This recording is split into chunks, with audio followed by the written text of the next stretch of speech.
Warahmatullahi wabarakatuh. Waalaikumsalam warahmatullahi wabarakatuh. Ya, selamat sore sahabat Bawaslu, khususnya Kabupaten Cilacap. Selamat sore, alhamdulillah, puji syukur kita panjatkan sehingga sore hari ini kita bisa bertemu lagi dalam acara Ngabuburit Sesarengan. Sore ini saya Yulia Hairunisa yang akan membawakan acara Ngabuburit Sesarengan. Tidak sendiri, saya ditemani oleh Ibunda Cantik, Koordinator Divisi SDM Organisasi dan Diklat Kabupaten Cilacap. Selamat sore Ibu. Selamat sore Mbak Yulia. Gimana kabarnya Ibu? Alhamdulillah luar biasa, sehat dan masih tetap puasa. Ya, gimana Mbak Yulia? Masih lancar puasanya? Alhamdulillah ya. Pada acara hari ini Ngabuburit Sesarengan akan membahas terkait hiruk pikuk rekrutmen pengawas ad hoc Bawaslu pada pemilihan tahun 2024. Kita mau tahu apa ya Bu, cerita yang telah menyisakan begitu apa ya Bu, hiruk pikuk sekali waktu mau rekrutmen Panwasjam dan berkaitan dengan PKD yang itu membutuhkan tenaga ekstra ya Bu ya waktu itu. Betul sekali. Bagaimana Bu ceritanya? Selamat sore sahabat Bawaslu semuanya dimanapun berada, selamat menjalankan ibadah puasa.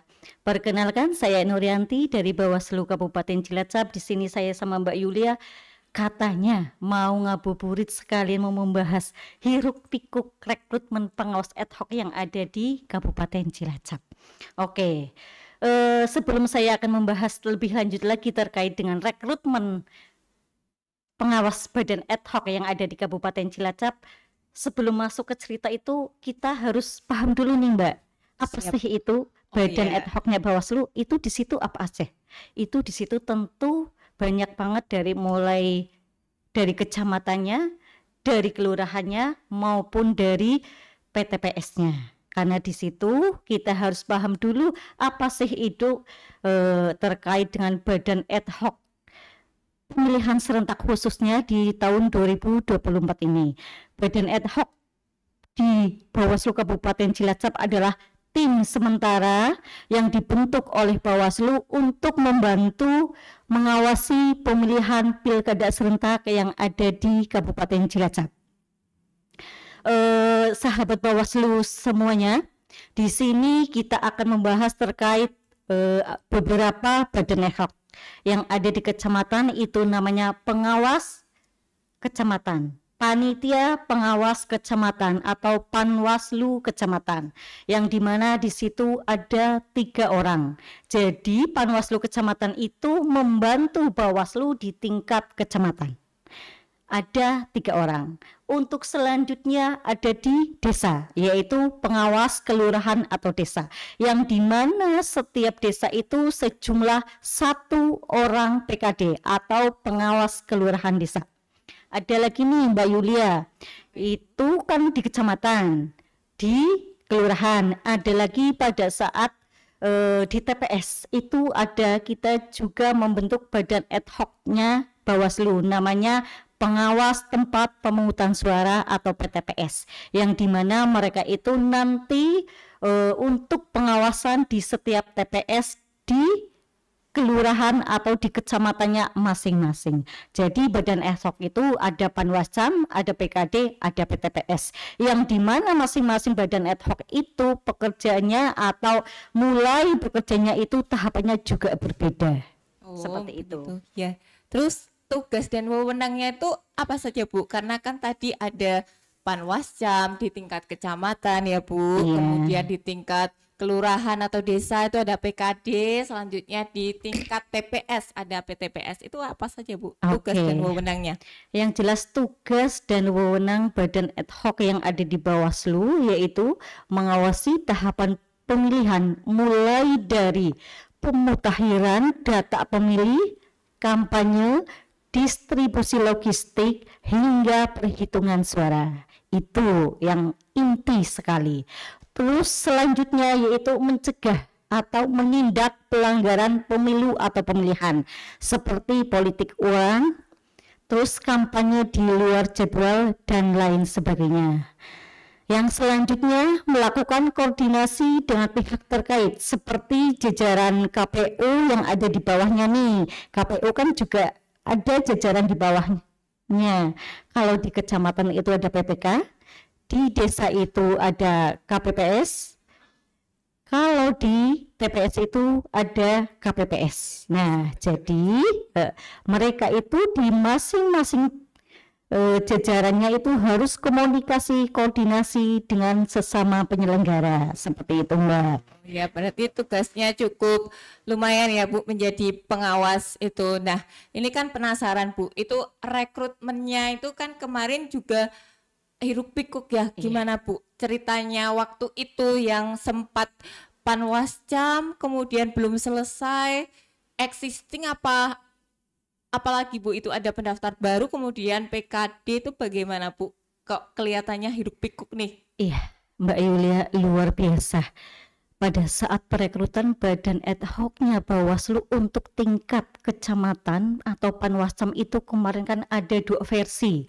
Yang pertama itu memakai metode existing, yang dimana pendaftar existing itu adalah panwascam yang sudah menjadi panwascam di pemilu namun dipersilahkan untuk mendaftar kembali sebagai penyelenggara pengawas di tingkat kecamatan untuk pemilihan. Tapi itu tidak serta-merta kita itu begitu saja diterima. Semua itu ada prosesnya, semua itu harus memenuhi kriteria yang sudah ada dari Bawaslu RI, yang salah satunya yaitu existing itu harus ada menyerahkan portofolio selama menjadi pengawas badan ad hoc di pemilu kemarin. Yang selanjutnya yaitu ada tes kinerja dari pimpinan Bawaslu Kabupaten Cilacap, yang dimana tes kinerja itu adalah salah satu juga yang menentukan panwascam pemilu kemarin akan menjadi pengawas pemilih di tahun 2024 atau di pilkada serentak atau tidak nih. Nah, di situ kita itu ada yang namanya tes yang evaluasi kinerja. Jadi selama mereka melaksanakan kegiatan atau melaksanakan pengawasan pada saat pemilu itu kita evaluasi dari mulai kecamatan A sampai kecamatan Z. Dari 24 kecamatan kita melakukan evaluasi semuanya, kecuali ada satu yang tidak evaluasi, yaitu kecamatan Sampang. Karena apa? Karena kecamatan Sampang itu adalah satu-satunya kecamatan yang sudah memenuhi kriteria. Tapi bagaimanapun juga mereka itu secara profesional selalu mengikuti aturan dari Bawaslu. Oh iya, berarti tidak serta-merta keterima langsung lanjut ya Bu ya? Tidak. Oh iya. Semua itu ada prosesnya. Itu adalah yang pendaftaran existing. Tapi ada pendaftar baru. Nah, dari existing itu, dari 72 panwascam yang ada di Kabupaten Cilacap itu, kemarin yang mendaftar existing itu ada 71, Mbak. Karena yang satu dari panwascam Jeruk Legi atas nama saudari Mbak, itu tidak ikut.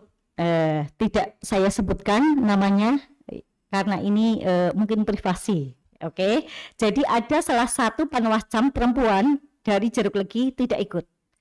Jadi total ada 71 yang mengikuti tes existing. Dari 71 yang mengikuti existing itu ternyata hanya lolos 31 orang.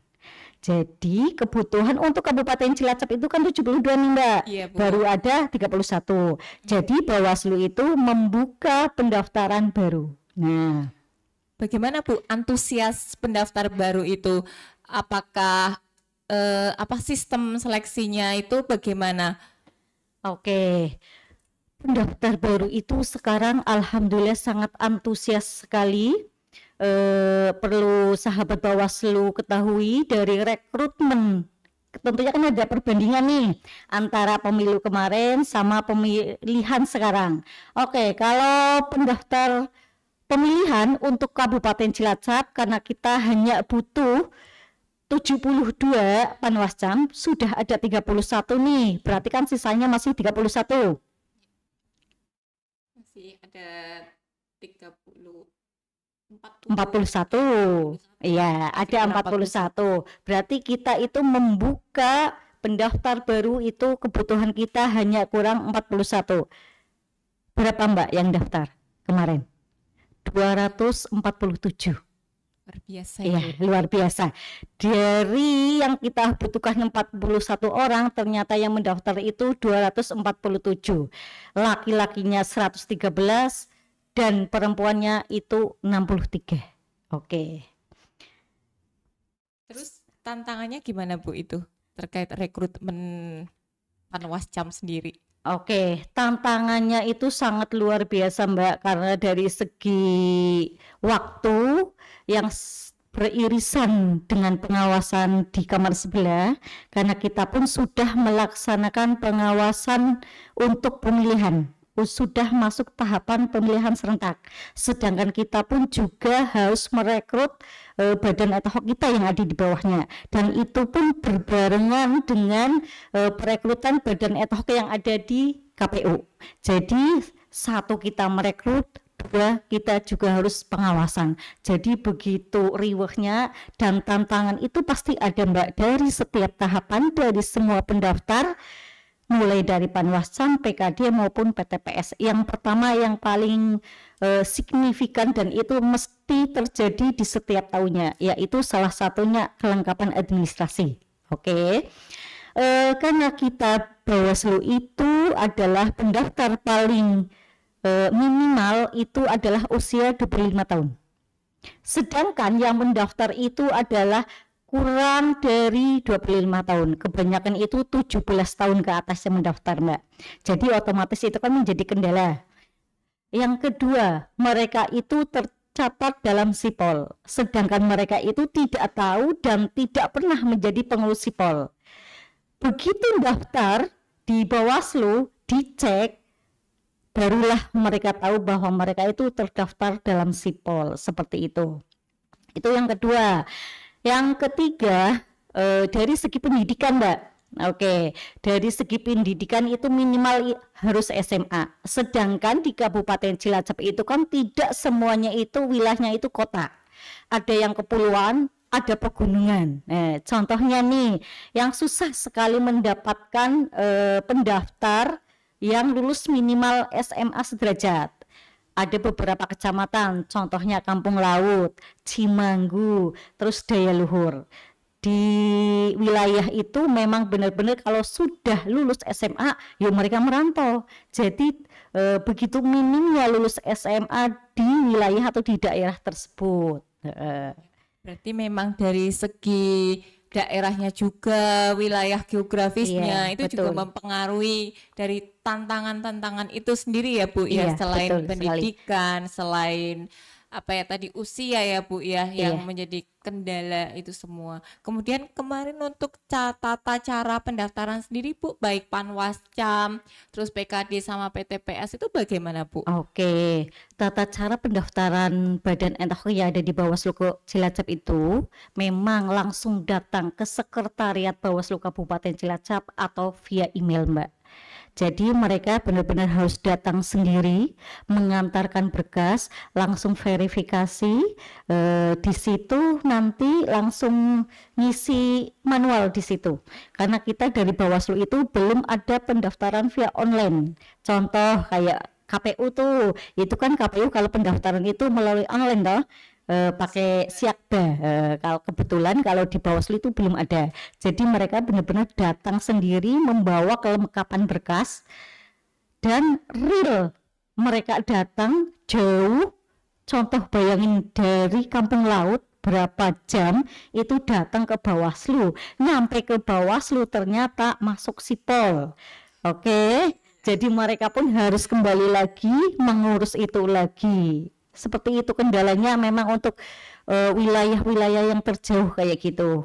Memang apa ya Bu, beragam sekali ya tantangan-tantangan Iya. terkait ini yang mungkin dari segi pendaftarannya juga belum bisa pakai aplikasi ya Iya. Bu ya, yang harus kalau tidak mengirim email tadi kalau Oh ada Mbak, nggak via email kok, tapi via pos juga bisa. via pos juga ada ya Iya, Bu. ada banyak malah. Tapi itu juga ada tantangan sendiri ya Bu, nanti Ada. lengkap apa Iya, enggak harus satu lengkap atau tidak, yang kedua itu datanya juga tidak tepat.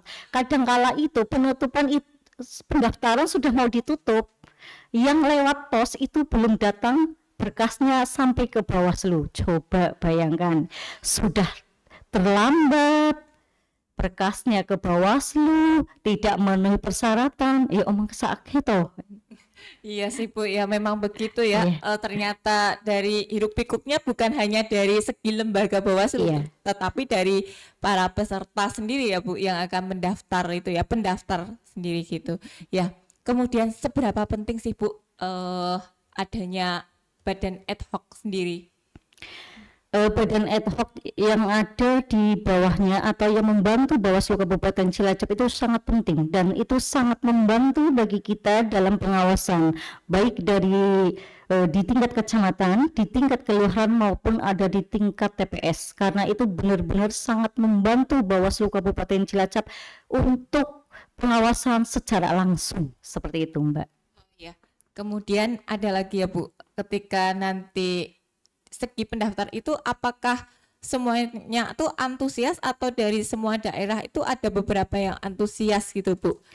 Dan alasannya itu apa? Apakah beban kerja nantinya atau sehingga ada beberapa daerah yang minim pendaftar atau merata atau bagaimana Bu? Oke, sebenarnya untuk pendaftar itu sangat antusias sekali, tapi ada kendala di beberapa wilayah atau di beberapa kecamatan. Contohnya nih, kenapa sangat antusias? Contohnya itu kita bisa bandingkan dari pemilihan dan pemilu. Contoh nih di pemilihan. Kita bicara di pemilu dulu deh gitu ya. Oke, di Panwascam itu kemarin itu pendaftarnya total berapa Mbak? 522. Oke, sekarang kalau di pemilu tadi di pemilu 522. Sekarang kita bicara di pemilihan itu total 247. Kenapa lebih sedikit? Karena dulu pada saat pemilu itu TPS-nya total 5.964. Sedangkan untuk pemilihan itu sekitar TPS-nya itu ada 3.055. Jadi mau tidak mau kita kan membutuhkan TPS 3.055. Beda dengan pada saat di pemilu kita membutuhkan 5.964 nih. Tadi kita sudah bicara Panwascam. Ya. Oke, Panwascam di pemilu pendaftar ada 522, laki-lakinya 222. Terus perempuannya itu ada 300. Oke. Sekarang untuk Panwascam di pemilihan ini hanya 247, laki-lakinya 50, perempuannya 21. Tapi ini yang existing, kalau yang baru itu 113 untuk laki-laki dan 63 itu untuk perempuan. Jadi total keseluruhan dari existing sama baru adalah total 247. Oke, sekarang PKD pada saat pemilu itu pendaftar itu ada 1034. Laki-lakinya 592, perempuannya itu ada 442. Sedangkan kita hanya membutuhkan 284 Mbak. Coba, sudah berapa kali lipatnya? Yang mendaftar itu lebih dari 1.000, sedangkan yang kita butuhkan hanya 284. Ini saat pemilu. Saat pemilihan PKD itu yang mendaftar itu 1.034, hampir sama kayak pemilu dan pemilihan. Sedangkan yang kita butuhkan juga hanya 284. PPPS pada saat pemilu itu pendaftarnya adalah 6.561. Yang kita butuhkan 5.964. Pada saat pemilihan pendaftar PPPS sekitar sekitar 5.000 sekian. Ya, yang kita terima hanya 3.055. Sebenarnya ini sangat antusias bagi masyarakat khususnya Kabupaten Cilacap. Namun ada beberapa kecamatan karena kita itu pendaftaran itu kan harus 2 kali kebutuhan, Mbak. Itu yang sangat merepotkan, atau tidak semua kecamatan itu memenuhi dari kuota 2 kali kebutuhan, khususnya untuk yang keterwakilan perempuan. Karena ada beberapa kecamatan itu yang mendaftar itu kebanyakan memang laki-laki, ada yang imbang perempuan sama laki-lakinya, tapi ada beberapa di kecamatan khususnya di pegunungan wilayah barat itu memang kurang 2 kali kebutuhan, kebanyakan itu kurang perempuannya. Kenapa Bu itu kok kurang perempuan? Nah, itu apakah ini Panwascam yang kurang bersosialisasi atau memang perempuannya yang sudah tidak ada di situ? Banyak merantau mungkin saja Mungkin ya. banyak merantau. Sahabat Bawaslu. Iya, mudah-mudahan untuk kedepannya pendaftar badan ad hoc yang ada di kecamatan, ada di kelurahan maupun yang ada di TPS nantinya itu perempuan itu akan lebih maju lagi, akan lebih berantusias lagi. Iya. Atau mungkin gini Bu, Gimana? terkait perempuan, karena tugas-tugas Panwascam itu kan tidak berat ya Bu ya. Maksudnya bukan, istilahnya nggak mudah, bukan Iya. tidak berat tapi tidak mudah. Itu ada suatu beban mungkin Bu, atau bagaimana? Itu pengaruh nggak Bu? Sebenarnya perempuan itu juga mampu, Mbak. Ya. Perempuan mampu, perempuan luar biasa. Dari segi manapun perempuan itu luar biasa. Apalagi dalam pengawasan suami aja terpantau gitu kan, Mbak. Oke, sebenarnya ini kalau lebih dispesifikkan lagi di peraturan Perbawaslu, persyaratannya itu kayak tidak mewajibkan, bahwa itu memperhatikan, bukan mewajibkan. Kita itu kayak ngambang gitu kan, hanya memperhatikan kuota perempuan 30%, tapi tidak mewajibkan kuota perempuan 30%. Mungkin itu persepsi yang mereka yang ada di bawah badan ad hoc kita tidak begitu getol atau tidak begitu semangat. Ayo loh perempuan kita maju, ayo loh perempuan kita juga mampu dalam pengawasan, itu tidak.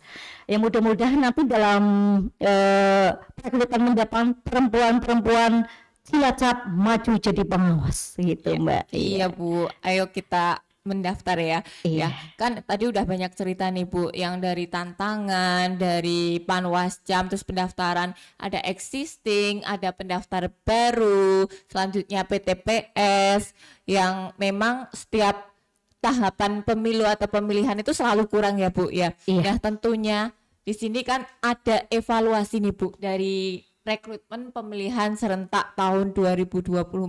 Apa saja nih Bu yang jadi bahan evaluasi Oke. khususnya di Kabupaten Cilacap?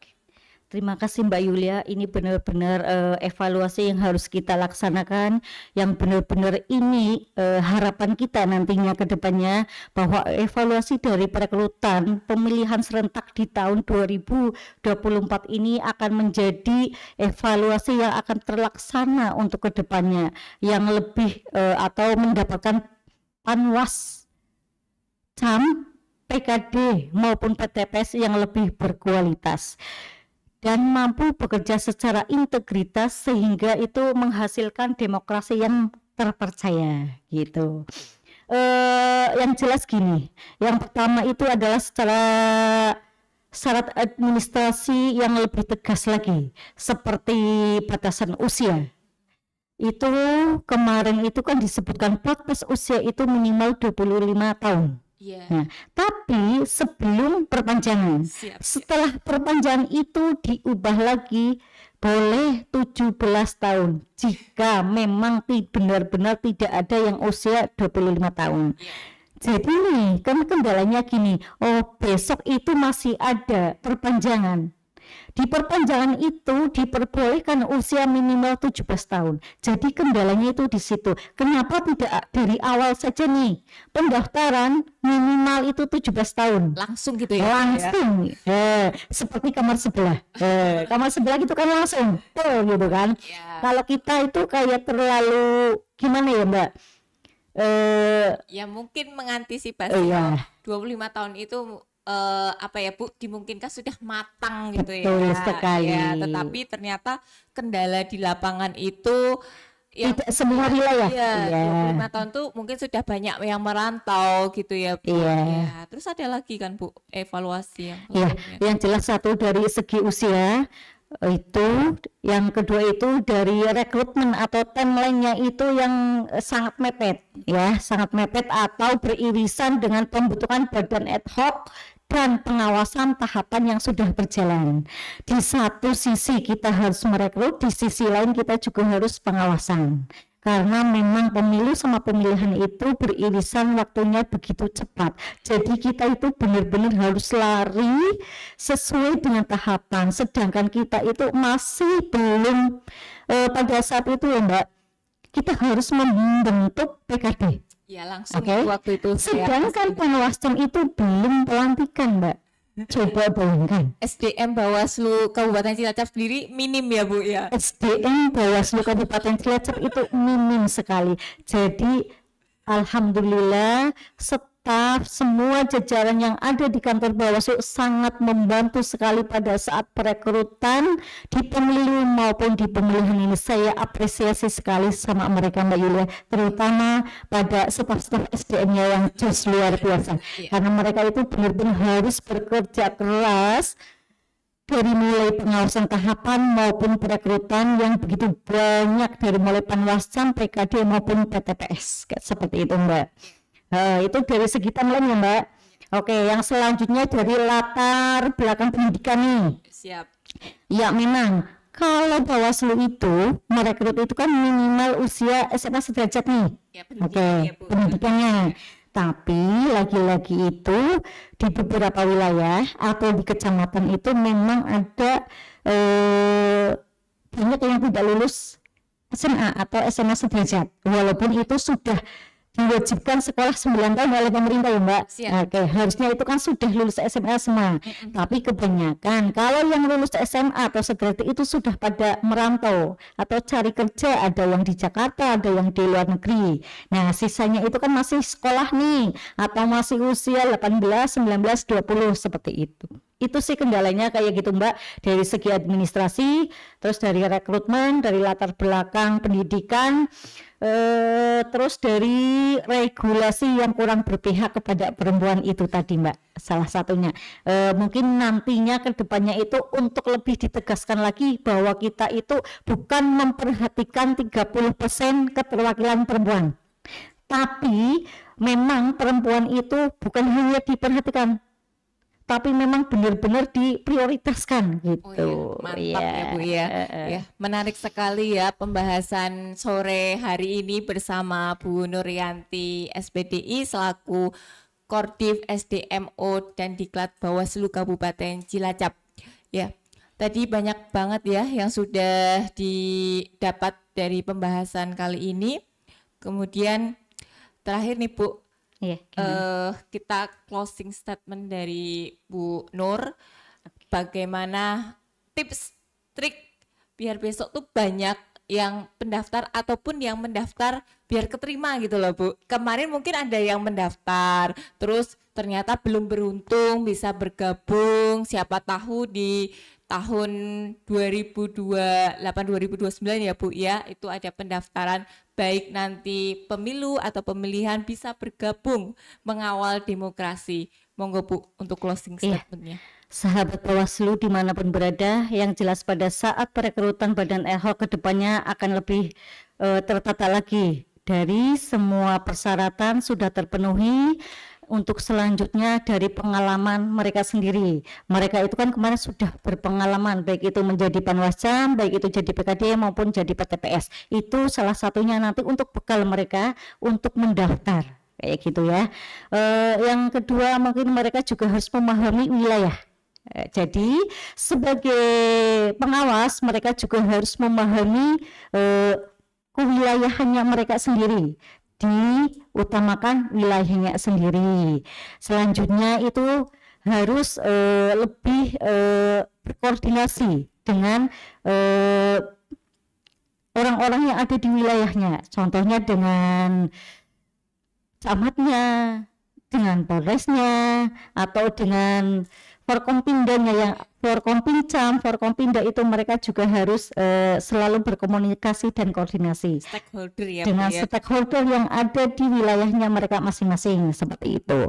Yang jelas semua itu mampu, semua itu bisa karena terbiasa. Jadi saya harapkan untuk perekrutan badan ad hoc yang ada di Kabupaten Cilacap khususnya besok, perempuan itu tidak hanya untuk sebagai diperhatikan saja, tapi ayo loh, perempuan itu juga mampu, perempuan juga harus bisa menjadi penyelenggara ataupun jadi pengawas yang ada di jajaran Bawaslu Kabupaten Cilacap. Seperti itu, Mbak. Semoga perekrutan badan ad hoc kedepannya akan lebih tertata lagi dan tingkat partisipasi masyarakat Kabupaten Cilacap khususnya ya, demi demokrasi yang berkualitas. Mari kita maju bareng-bareng. Ya. Itu, Mbak. Terima kasih Bu Nuryanti sore hari ini yang telah menjadi narasumber dalam Ngabuburit Sesarengan dalam tema Hiruk Pikuk Rekrutmen Pengawas Ad Hoc Bawaslu pada pemilihan tahun 2024. Saya kira ini dulu Bu. Sudah mau maghrib.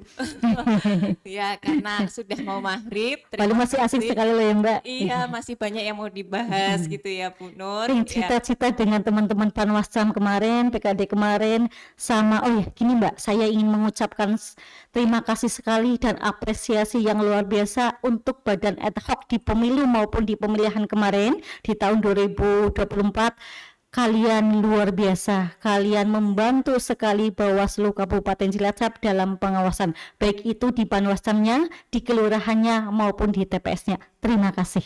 Luar biasa sekali ya atas apresiasinya dari Ibu dan lembaga Bawaslu. Ya, kita tutup.